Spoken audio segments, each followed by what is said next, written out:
Hi guys, this is our next wave video, and today we're going to be having a look at wave phenomena and the different characteristics of waves. So for the glossary today, we need to go through a few of the same words as we went through last video, but we also have a few new words to have a look at. So make sure that you have a look at those and look them up if you need to.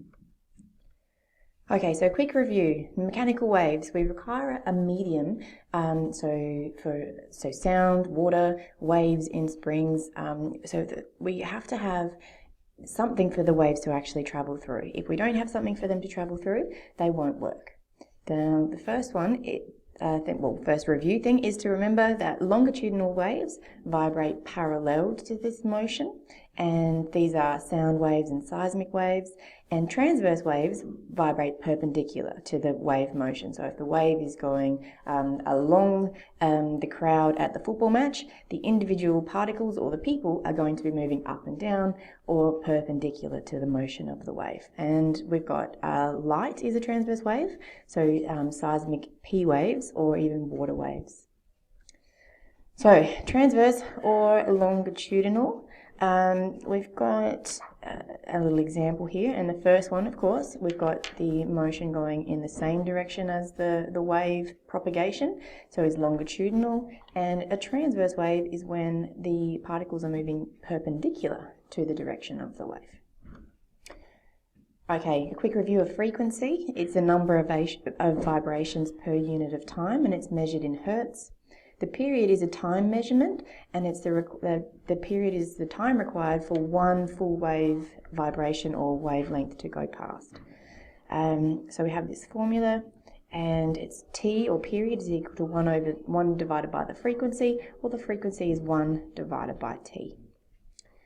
Okay, and a quick review of our wave equation. It comes from our velocity or speed being able to be found by the distance divided by the time, and the distance is going to be one wavelength divided by the period, and from that we can get our wave equation. So the velocity of the wave is equal to the frequency times by the wavelength, and we use that funny symbol called lambda so we don't get confused with normal length. Our units of velocity is in meters per second. Now we move on to our new phenomena section. The first one we want to talk about is the Doppler effect. Now the Doppler effect refers to the change in apparent frequency, or what we hear is kind of like a note change caused by the relative motion between a source and an observer. So we need to have the noise coming from a source that's moving, and we can hear a change in the sound. So it's common in trains, but the best effective way to hear it is in this little example I have here of a car using its horn. So we've got the car horn is higher pitched as it moves towards you and lower pitched as it moves away. So we can see here.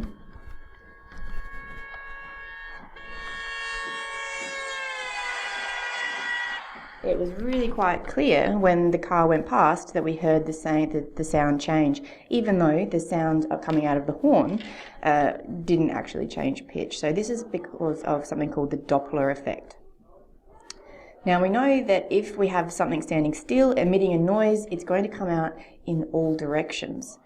Now, what happens when that source is moving is it still gets emitted in all directions, but the waves in front of the source get squashed together, and basically it changes the wavelength to be shorter, so the distance between these waves is a lot shorter than it is between the waves after the source has gone past. So it actually changes the frequency and therefore the pitch that we hear the noise at after and before it's gone past. Now, the next thing is what happens to a wave when it encounters a new medium. So if it's going from one type of medium to another, so from water to air, or air to water, or through glass, or something like that. Now, a wave can be reflected, it can be transmitted, it can be absorbed. So the first one is a reflection. Now reflection is when the signal bounces off the surface. So we see here that we've got an incident wave which is coming in and it's bouncing off the surface, and if we have a sound source, the same things happen. It bounces off the surface and it creates these ripple effects, and we'll talk a little bit more about those ripples as we go through. Now, wave refraction is a change in direction takes place once we have that change of medium. So here we may have gone from air to glass or different densities of two mediums, and we can see that we've got a change in direction after we've gone through from one medium to the next. Now, diffraction. This is something we're going to look at in a little bit more detail, and as we go forward, we'll have a look at it, diffraction of a few different types of waves. So diffraction actually means the bending of a wave going around a barrier. So here we've got something called a ripple tank, and basically it's a big tank of water with these little plates that vibrate, and it causes ripples to go past. And we've got barriers set up, and you can see the effect that it has on the wave fronts as they go past. So here the distance between the barriers is quite big, and there's minimal diffracting or minimal bending happening, whereas here the distance is quite similar to that of the wavelength between the waves, and here are the nice almost straight wave fronts, and you can see really dramatic bending effect as it comes through the little gap between the two plates. So waves with longer wavelengths are they get diffracted more, and if we've got a really tiny wavelength, they usually go fairly straight. They're hard to bend when they go around an object. So diffraction is evident when the waves pass through the gap, and it's most evident when it has a similar gap to the size of the wavelength. So a large wavelength, like a sound waves, they diffract a lot more than something with a small wavelength. So for example, here,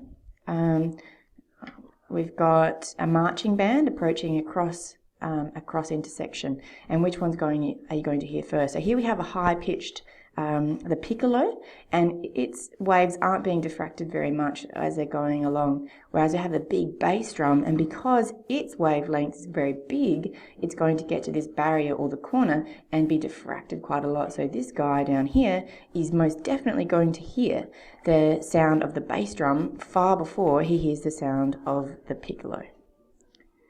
Now, another example is AM radio waves. Their wavelength is 300 meters, and it's going to diffract a lot more than FM waves, which only have a wavelength of 3 meters. So reception for an AM radio, if you're going through the tunnel, it's going to be a lot better, or going through a canyon, you'll be able to hear your AM radio much quicker, much better than you would if you were listening to the FM. Alright, so all we have left now is to discuss what happens when waves interact with each other.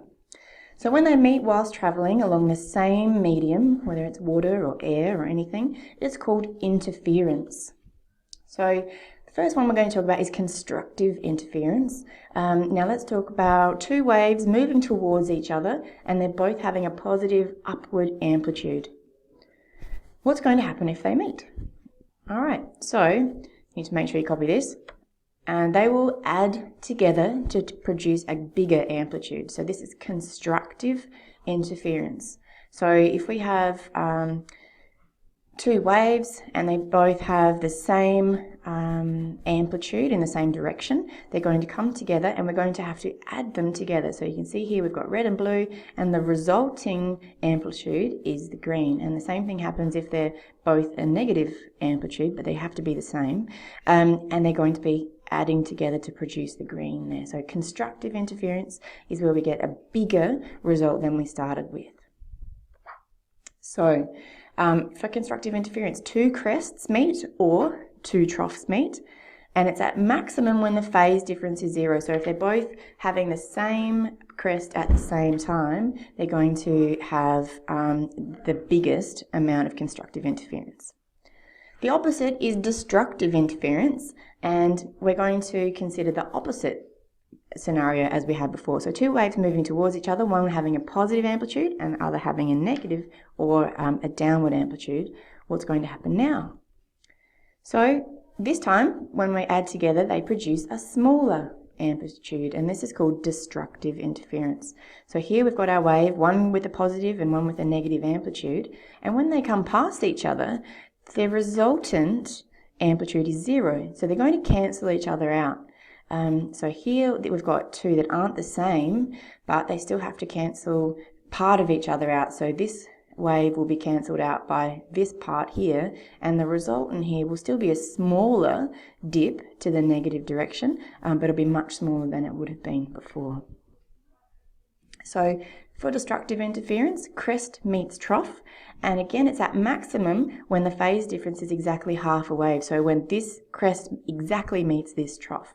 If it doesn't meet exactly, it's still going to cause the interference, it just won't be as significant, and the parts that are in phase will be added or cancelled out. Alright, so here we need to decide whether or not it's going to be constructive or destructive interference. What do we think? Alright, so these waves are in phase, well, exactly half a wave out of phase to be exact. We've got a peak here meeting exactly a trough. So they're 180 degrees out of phase and they will be completely destructive, so they'll cancel each other out fully. This one. So here we've got two little waves here, a blue one and a green one, and they're almost exactly in phase, and so we need to add those two together. So the red here is going to be the resultant amplitude of that wave. So they're in phase and they're going to be constructive. So we add them, the wave gets bigger.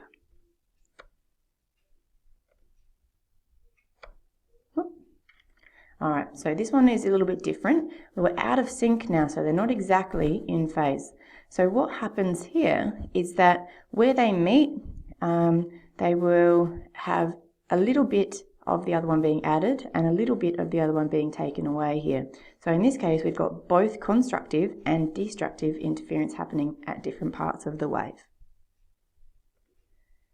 Now, this is how we figure out what our resultant amplitude is going to be. It's called the law of superposition.